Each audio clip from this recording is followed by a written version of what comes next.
বিদ্যুৎ বিভ্রাটের জেরে সারগাছির সাবস্টেশনে ভাঙচুর, বিদ্যুৎ কর্মীকে মারধর। মঙ্গলবার এই ঘটনাকে কেন্দ্র করে উত্তপ্ত হয়ে ওঠে সারগাছি সাবস্টেশন চত্বর। অভিযোগ, বেলডাঙ্গা ঝুনকা এলাকায় বেশ কিছুদিন ধরে বিদ্যুৎ নেই। প্রতিবাদী গ্রামবাসীরা সারগাছি সাবস্টেশনে বিক্ষোভ দেখাতে গেলে বিদ্যুৎ দপ্তরের কর্মীদের সঙ্গে ধস্তাধস্তি ও হাতাহাতি শুরু হয়। খবর পেয়ে ঘটনাস্থলে বেলডাঙ্গা থানার পুলিশ এসে পরিস্থিতি সামাল দেয়। মানসিক স্বাস্থ্যের জন্য সবার আগে যে নামটি মনে ভেসে ওঠে, সুস্থ মনের ঠিকানা মনোবীক্ষণ। যোগাযোগ নাম্বার 7477799516। তীব্র গরমে বিদ্যুৎ বিভ্রাটের জেরে দফায় দফায় বিক্ষোভে সামিল হচ্ছে জেলার বিভিন্ন প্রান্তের মানুষেরা। বেলডাঙ্গা ঝুনকা এলাকায় বেশ কিছুদিন ধরে বিদ্যুৎ নেই, যার কারণে অত্যন্ত সমস্যা এলাকাবাসীরা।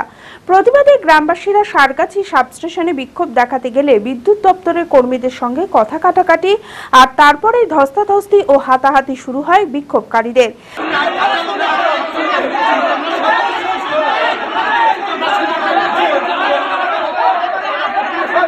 গ্রামবাসীদের অভিযোগ, বৈদ্যুতিক তার কেটে বিক্রি করে দেয় বিদ্যুৎ দপ্তরের কর্মীরা। ওই 20 বছর তারে এক ফুল থেকে এক ফুল অবধি মানে 500টা জয়েন্ট, ওই জয়েন্ট থেকে কারেন্ট টিকবে। আপনারাই বলুন, কারেন্ট টিকবে? ওনারা তো খেয়ে তো পেটটা এত বড় করে নিচ্ছে। সরকারের মাইনে খেয়েছে, আবার আপনাদের আমার একটা গ্রামে একটা কালবিন একটা জিনিস দিতে সেটাও বিক্রি করে খেয়ে নিচ্ছে। তাহলে সেই জিনিসটা সেই এলাকাটা কি করে পরিবর্তন হবে? ঘটনাকে কেন্দ্র করে উত্তপ্ত হয়ে ওঠে সারগাছি সাবস্টেশন চত্বর। খবর পেয়ে ঘটনাস্থলে বেলডাঙ্গা থানার পুলিশ এসে পরিস্থিতি সামাল দেয়। গত 2 ঘন্টা যাবত আমরা এই ইলেকট্রিক অফিসের সামনে আমরা আন্দোলন করছি। আমরা অফিসের স্টাফ বললো যে এখানকার হেড অফিসার আসুক এবং ওনার সঙ্গে কথা বলবে। ওনার সঙ্গে কথা বলার জন্য আমরা এখানে গত 2 ঘন্টা যাবত অপেক্ষা করছি এবং অপেক্ষা করার পরেও আমরা কোনো রকম আইন শৃঙ্খলা শান্তভাবে বজায় রেখেছি।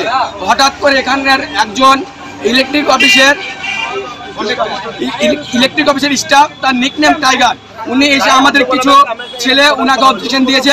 উনি এসে আমাদের উপরে হাত দিয়েছেন এবং যথারীতিভাবে অত্যাচার করেছেন এবং আমাদের গ্রামবাসীদেরকে মোটামুটি 6 থেকে 7 জনকে ঘুষি মেরেছে এবং হাতাহাতি করেছে। আমরা যথারীতিভাবে প্রাণ দিয়ে চেষ্টা করে ওনাকে আটকানোর চেষ্টা করছি, দমিয়ে রাখার চেষ্টা করছি, কিন্তু উনি থামছেন না। আমাদের উপরে যথেষ্টভাবে অত্যাচার করেছে। তাই এই অত্যাচারের জন্য আমরা সারগাছি পুলিশ স্টেশনকে আমরা আবেদন করতে চাই এবং ওনার প্রতি যে আমাদের অবজেকশন ওটা আমরা জারি করতে চাই, যেন ওনাকে মুর্শিদাবাদে প্রথম multi speciality hospital Baharampur health care. 24 ঘন্টা আমাদের পরিষেবা পাবেন। সমস্ত বিভাগের চিকিৎসক, OPD, ICU, HDU, NICU, modular OT, dialysis, CT scan, USG, echocardiography, colour doppler, Holter monitoring, fully automated pathology, pharmacy ও অ্যাম্বুলেন্সের সুবিধা। এছাড়াও ওপেন ও micro surgery, general, gynae, laparoscopy surgery, orthopaedic, ENT, uro ও নিউরো সার্জারি। বহরমপুরে শুধুমাত্র Baharampur health কেয়ারে রয়েছে 5টি মডিউলার ওটির পরিষেবা। স্বাস্থ্যসাথী ও ক্যাশলেস মেডিক্লেমের সুবিধা পাওয়া যায়। ঠিকানা NH34 চুয়াপুর, বহরমপুর, মুর্শিদাবাদ। বিশদে জানতে যোগাযোগ করুন 9332012940।